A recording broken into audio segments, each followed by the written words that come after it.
Okay, so thank you.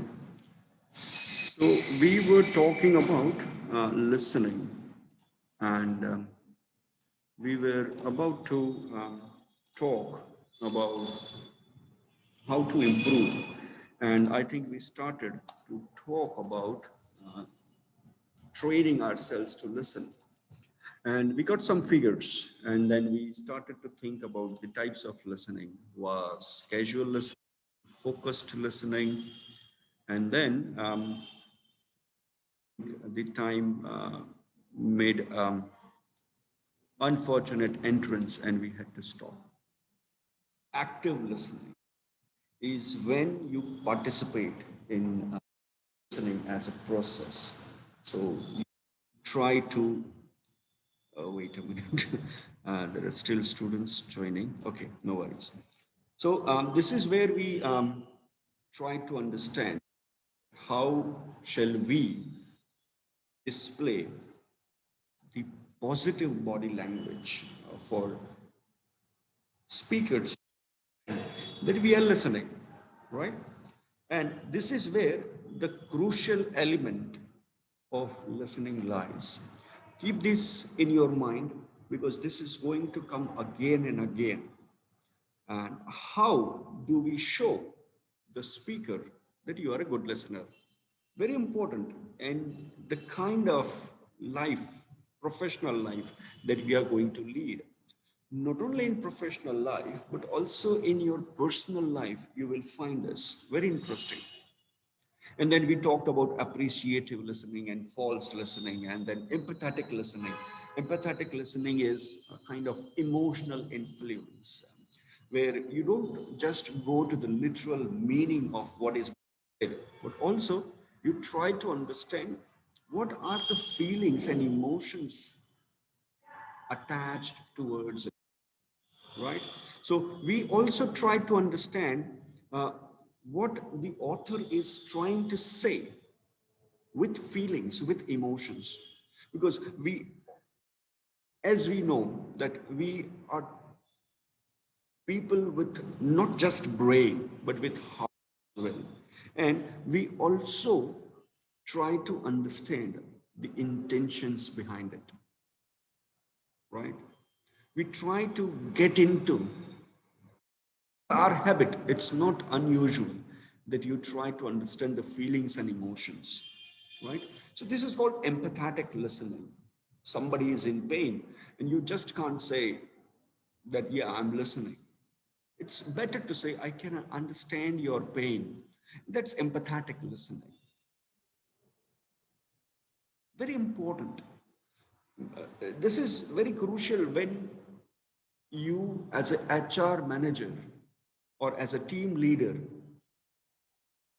is trying to listen to people when they are fired or when their annual appraisal form is filled. This is where it is most required. They know, your employers and employees and your colleagues, everybody knows what kind of difficult times we are living in. These layoffs, yeah, firing people. It's a very difficult decision to make. And in such times, you need to listen to the feelings behind it. You may have seen lots of posts on LinkedIn that I am during this COVID because of the COVID-19 pandemic. So people don't just read it, they share it. And that's called empathetic listening. It's a difficult time, and for everybody. Even when the pandemic was not there, we need to develop and cultivate this kind of listening skills. This will allow you to build relationship for the long time. You might have heard, yeah, understands my emotions, or she understands my emotions. But from management perspective, you might hear this. Management don't care about the emotions and feelings. Business don't run on emotions or feelings. But human beings, yes. So when you are delivering bad news, now this is a very huge field. Um, uh, when somebody is delivering bad news, how to deliver bad news, it's a huge field. It's a very difficult job.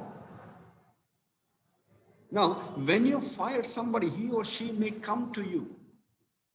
He knows that you cannot do anything because they are fired or their annual appraisal is not so good or they have not achieved target. They, but if we do not have this empathetic listening, there will be a conflict because you don't try to understand those feelings. You try to read the meanings behind it. They might be angry, they might be frustrated,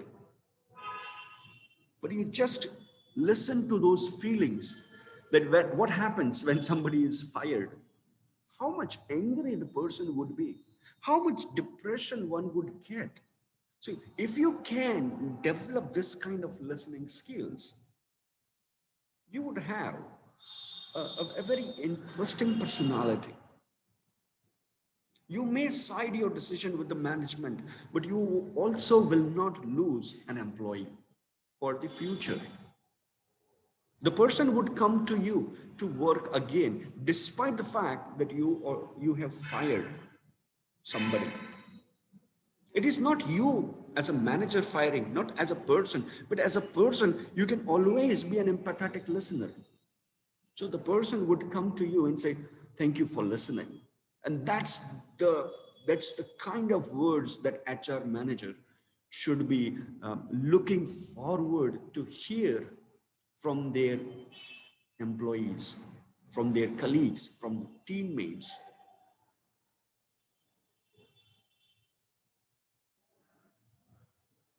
As a person who is going to work in the market, in the sales, in manufacturing units, they know how competitive the markets are,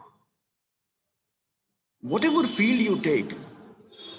And it is natural that the targets might not be achieved. It is natural.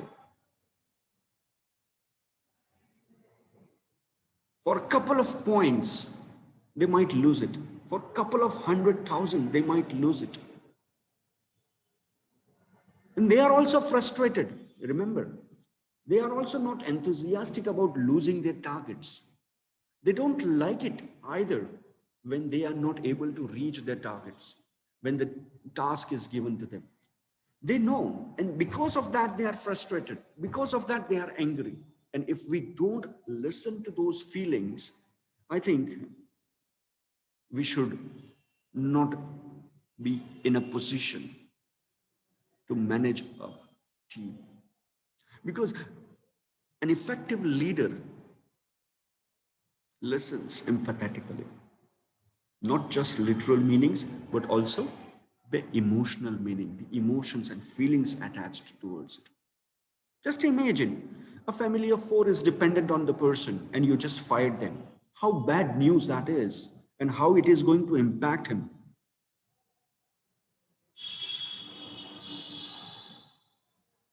So we need to understand that, right? So empathetic listening is one of the most important listening skills that one can develop. But that can come only after you achieve what is active listening, and then appreciative listening, and then empathetic listening. And the last one, maybe the second last or the third last or whatever, it's called therapeutic listening. Therapeutic means it works as a therapy.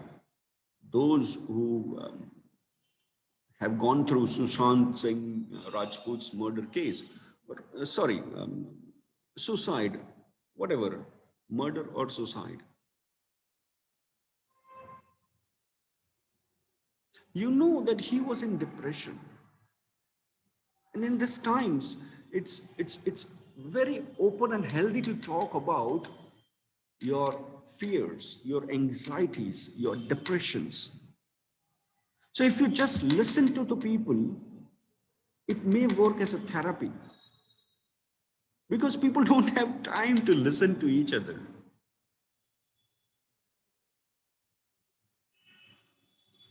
You can't talk about your incompetencies in the market.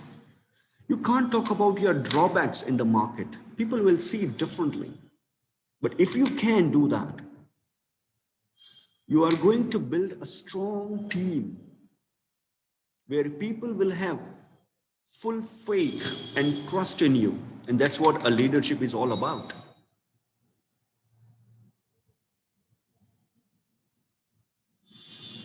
Encourage people to speak so that they can get healed.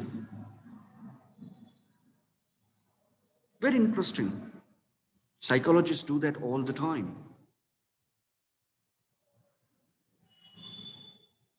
In any of the organization, there would be a organizational behavior. I think you are going to study that, organizational behavior. It's all about psychology. So can we develop therapeutic listening skills? You may be in any level of the hierarchy, and that's okay. But are you able to listen? And that listening would help the person to bring out the suppressed desire to get it on the surface. This itself is a huge relief.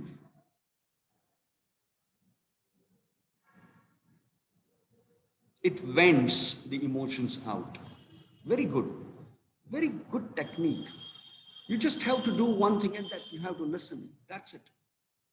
When the person is not able to perform due to many factors, one of the factors would be psychological one. Just listen to somebody. Try to identify. As an HR manager, this is your role. Human resource management, this is management. Mentally, employees should be sound and healthy.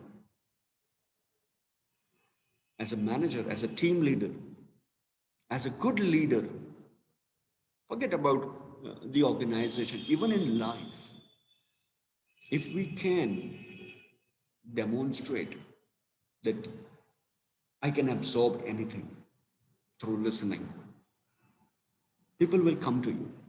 You will be like a flower where all the honeybees are attracted. People would be happy to work with you if you develop this active listening, empathetic listening, and therapeutic listening. Half of the conflicts can be resolved at this stage. Anger, frustrations, depression, these are all psychological problems. Phobia of getting fired is very much high in the organizations, in the institutions, private and multinational companies. People have phobia that I will be fired. So I need to get a secure position. And what is that secure position? Get the government job. Right. Get into the government sector as long as you are young. This is a phobia that private sectors don't provide stability. It depends. And you need to understand that how this phobia, not just of MNC versus government jobs or stability versus instability, there are many issues. Therapeutic listening can solve that. But the condition is you have to have proper listening skills. Right? So this is where we are leading in types of listening. And then you have selective listening. This is very simple. You don't want to listen to an entire story because you are not interested, right? You are interested in a portion of the story and then you want to carry it on. That's where you are interested in, because that's not my interest. So whenever the speaker is trying to say something about your interest, you pay attention. Absolutely nonsense. Because what happens that you lose the entire context, the background information supplied by the speaker. And this selective listening is as dangerous as not listening.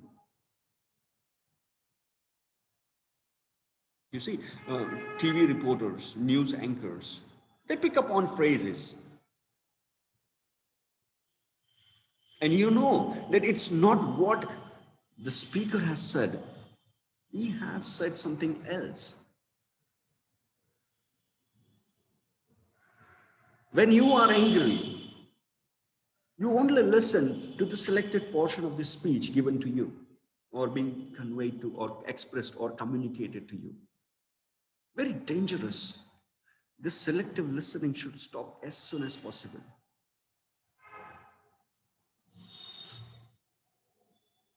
The habits have been formed on selective listening.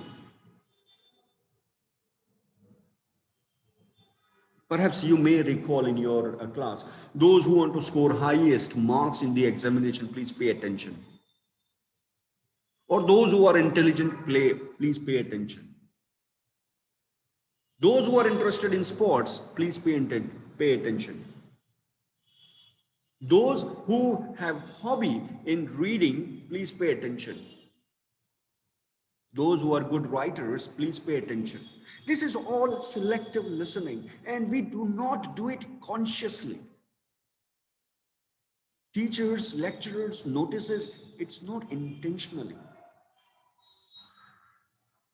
It's just the way we have been trained to communicate.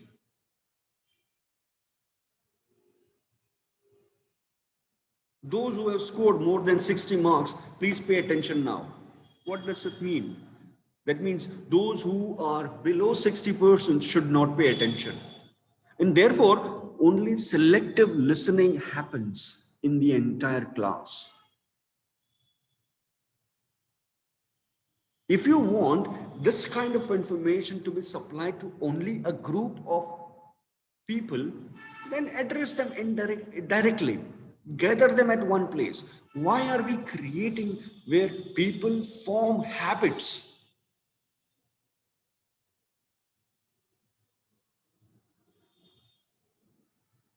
If there are girls, only 4 girls in the classroom, and teacher announces, please girls pay attention, there is no need for boys to get disturbed.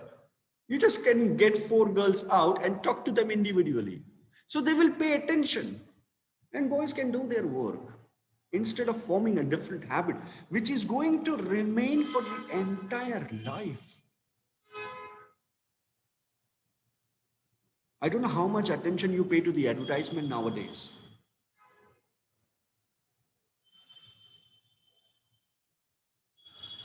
I don't know how much attention do you pay to the songs in the film. I'm not talking of when you go to the cinema hall.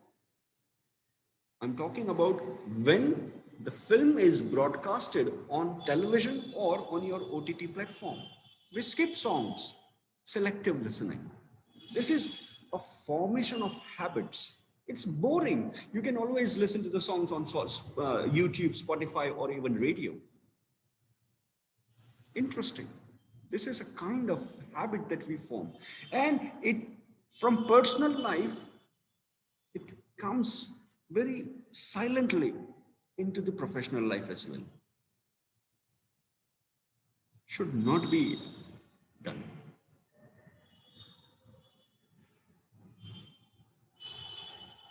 Because we are not trained in listening, this might happen. Biased listening. You know what bias is. Leaning towards one side. Either do not like the speaker, or maybe do not like the political opinions of the speaker, or even the religion of the speaker, or even the caste of the speaker, or even economic background of the person, or even nationality of the person. These are all biases. Even gender is a bias.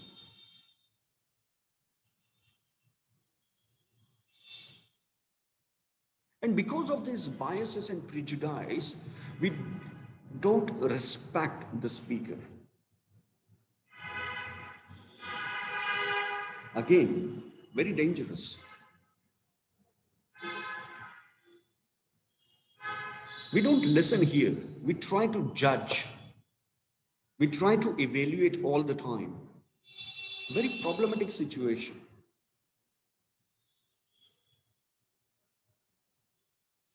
Unhealthy communication strategies.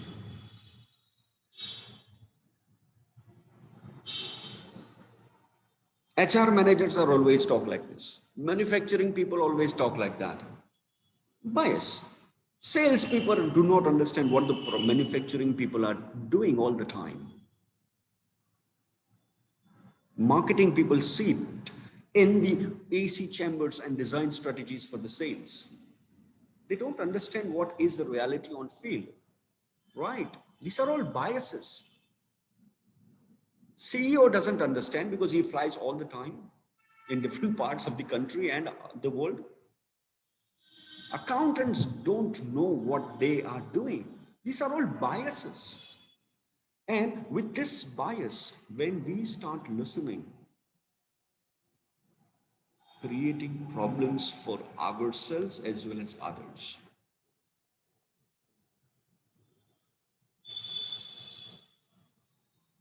Biased listening should be avoided at any cost. You never know how the person has come up with a new idea or a new suggestions. Something important might be there in a speech. Maybe in couple of minutes out of the hour speech. But we need to understand that biased listening always creates a problem. Now, this is another kind of listening, assertive listening, where once the listening is over, that means once the speech is over, you allow the speaker to express his or her ideas freely and openly. That means you try to bring in the second part of the communication. So you perceive the receiver as a speaker and then try to engage him with the dialogue. You know, right to speech. We all have freedom of speech. You have a right to speech. Let the listeners also exercise it. And that will give you an idea that how your audience is actually reacting. It creates an environment for ideas. If you are not assertive listener,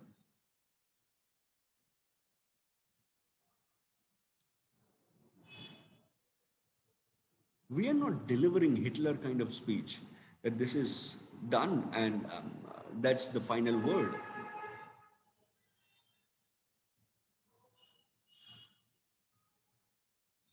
We need to understand that.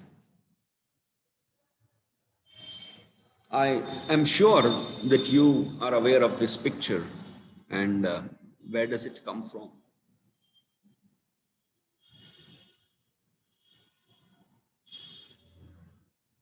You can recognize easily. Now you may ask, where does this Arjun and Krishna come in? Come in. Listening skills.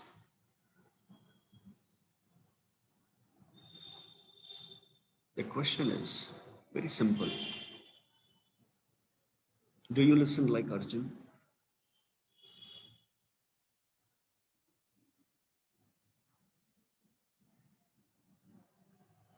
If you are a listener like Arjun, you will find your Krishna. And if you are Krishna, you will find your Arjun. Very interesting relationship. A two-way communication process. Excellent example of communication process. Bhagavad Gita. It's entirely written in dialogue form. All the doubts, all the questions, All the clarifications about each and every aspect of life is resolved here. And Arjun listens.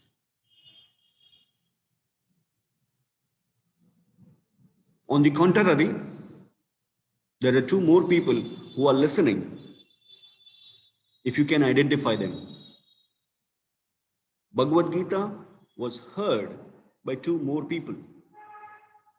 Arjun was listening, but there are two more people who heard the entire Bhagavad Gita.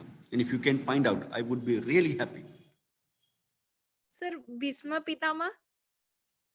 I am extremely sorry. It's not the correct answer.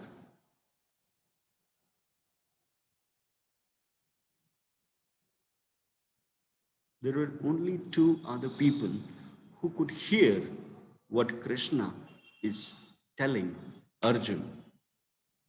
One is Sanjay. Now you may remember him. And the second is Dhritarashtra. Yes, sir, yes.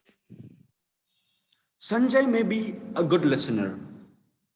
Maybe. I'm not saying that he is a good listener because he doesn't have any opportunity to clarify and ask a question because of the distance. We'll talk about distance and space. But Dhritarashtra, he is just hearing the kind of knowledge that Krishna is imparting in the field of Kurukshetra. He doesn't understand a single word of it. So he is hearing. This is the difference. When you hear, you become Dhritarashtra. And when you listen, you become Arjun. Another example can be cited. When Guru Drona, for the first time, teaches the skills of archery to Pandavas and Kauravas, Guru Drona just said one sentence. You have to see the eye of a bird in the tree. Only one person listened to it, and that was Arjun.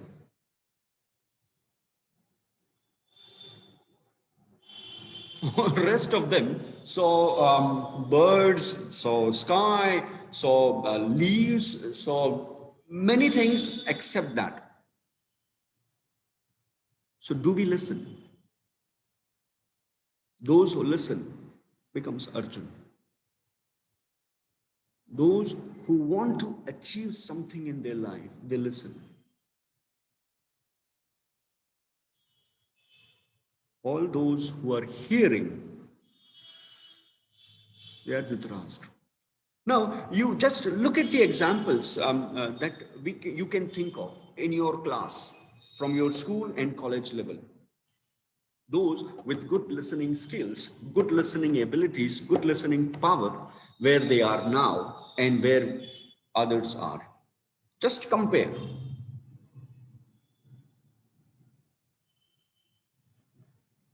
45% of communication happens through listening, and that is the source of knowledge.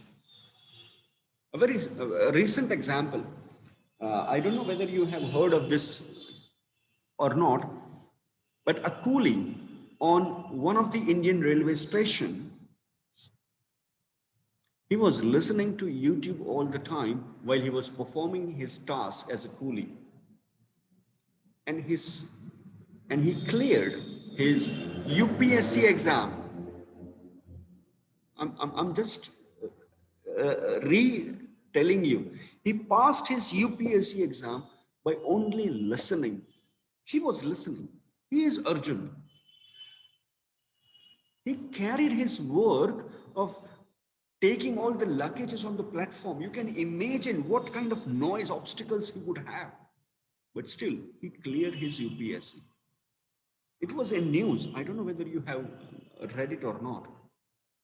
How much concentration, how much attention, how much involvement the person would have when he is listening to YouTube to pass his UPSC exam.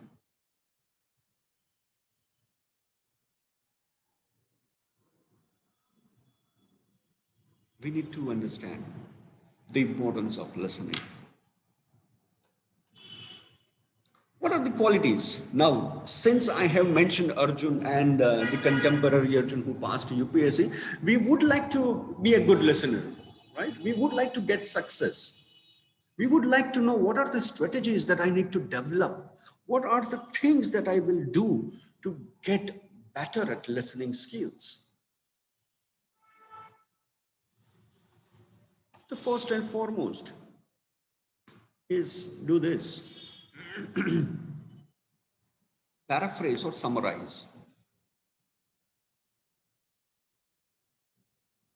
Try to interact with the speaker what he or she has said and what you have understood.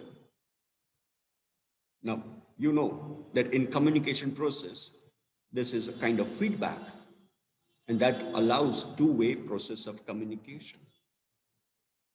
You know this. I'm not saying something new out of this world.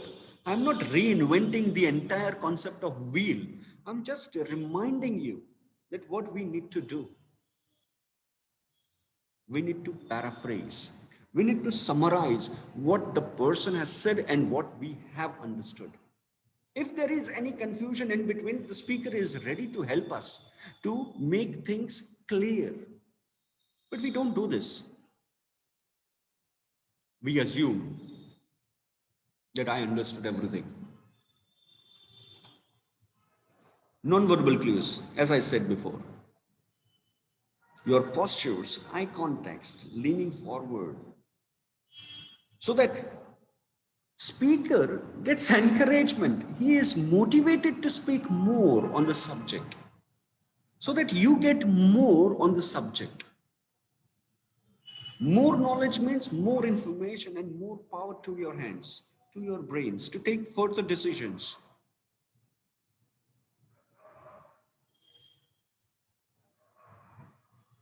Don't become a Raju Srivastav all the time, right? Putting your non-verbal aspects that demotivates the speaker. Don't be potato couch.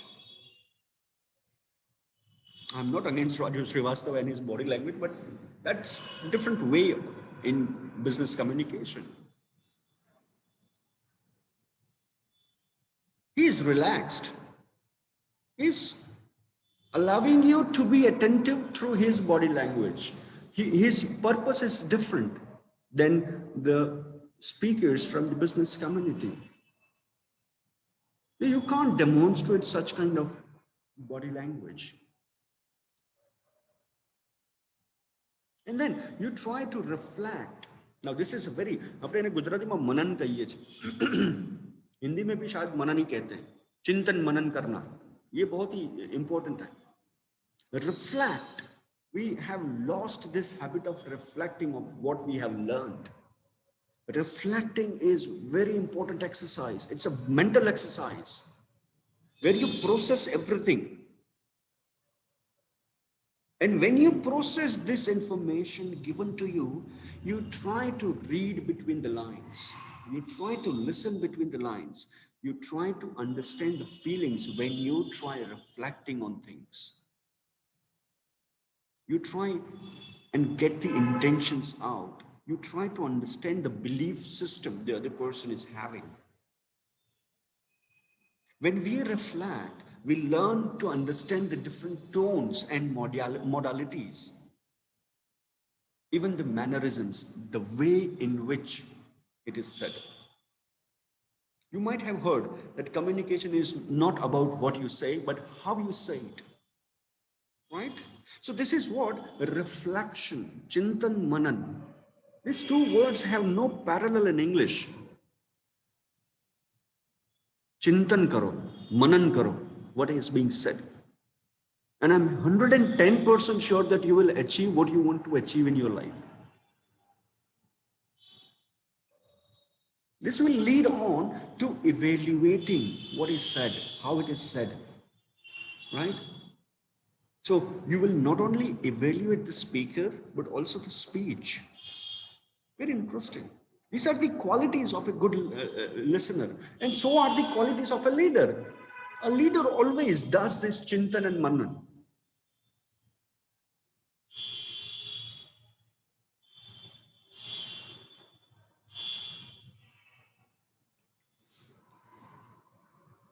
We do have some time. So let's look at the barriers as well.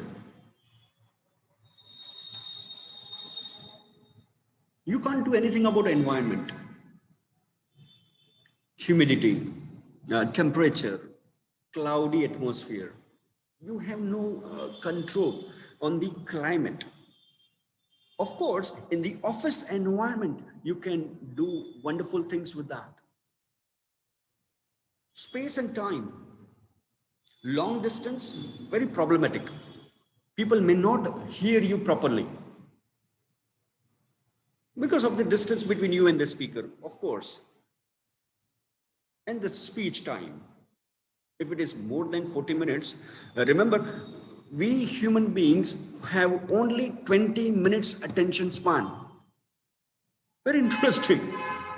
And your lectures are designed for 1 hour or 45 minutes. Only 20 minutes we can pay attention to anything. How much that is being considered when you write a speech, when you make a presentation? Infrastructure, ventilation, lights, acoustics, smell, the sitting arrangements, all that can be a barrier.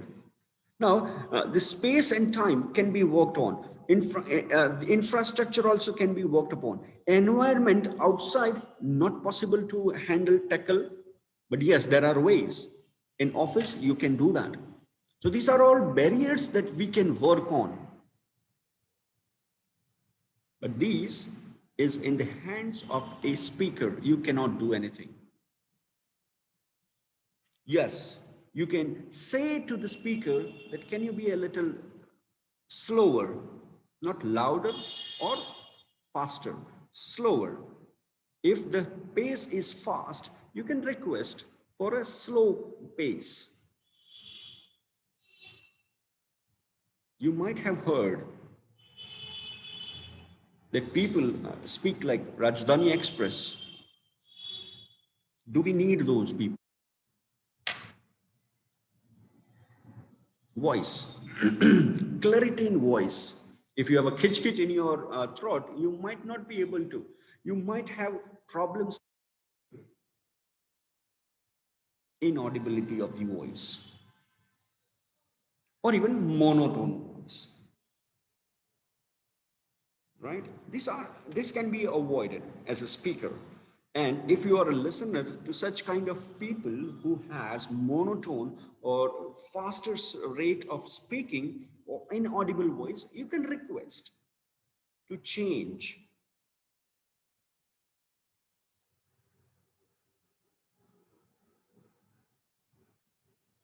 Speakers' non-verbal communication also plays an important role. What he says, almost everything that we say with words is reflected in our body language, right? I I'm, in fact, I have one exercise, but you are physically not available here, and otherwise we could have done this exercise. That when we speak, our body language reflects, and if we try to imbalance what we say and what we act differently, your mind gets confused.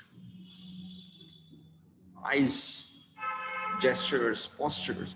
So you need to balance, because that also allows listeners to pick up clues from your non-verbal communication. Lack of information or incorrect information should not be communicated at all. I don't know, that's a very good answer, instead of passing on the wrong information, incorrect information.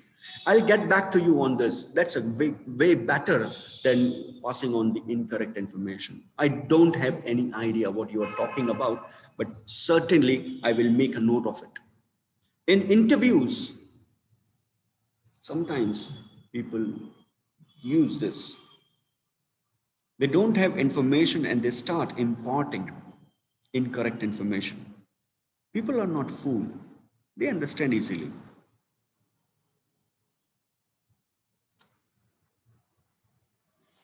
Shashi Tharoor, you might have heard this name and how difficult it is to hear, yes, hear even and listen. He has a class of audience. He speaks very technical, no, not technical, but difficult lexis. Lexis means vocabulary. Now, this has to be avoided. Lexis is a linguistic term. It's a jargon, right? It's a technical word. It should be avoided. Simple language, like Nelson Mandela used to speak, like Gandhi used to speak, like Sardar used to speak. Simple language, people can understand, audience can understand. No need for hi-fi vocabulary. Remember, the purpose of communication is to make common, is to express. It's not to impress. Remember, whenever you are writing a speech or whenever you are making a presentation, make sure that your first objective always should be to express your ideas, your emotions, never impress. If you are going to impress your audience, the audience is also going to express what they think, and they also would reflect your objective. And that means they are also going to impress you with their knowledge, with their ideas and their suggestions.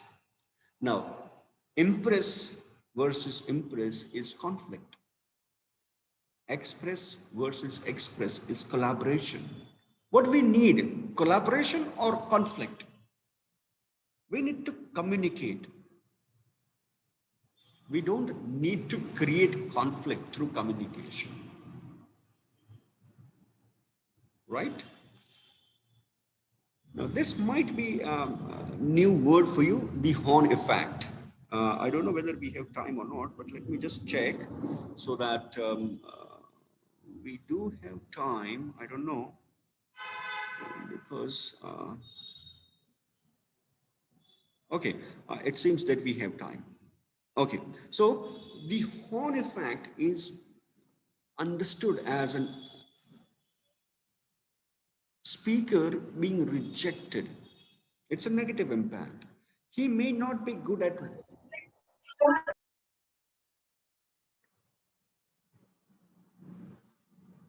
Okay, are we still? Yeah.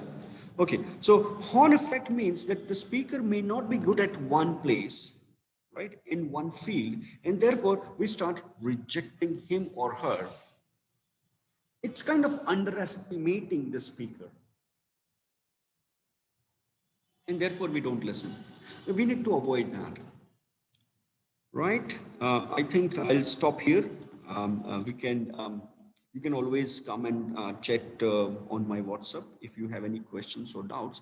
Please do share with me, and I would be happy to answer your doubts and questions. Thank you very much. I'm stopping the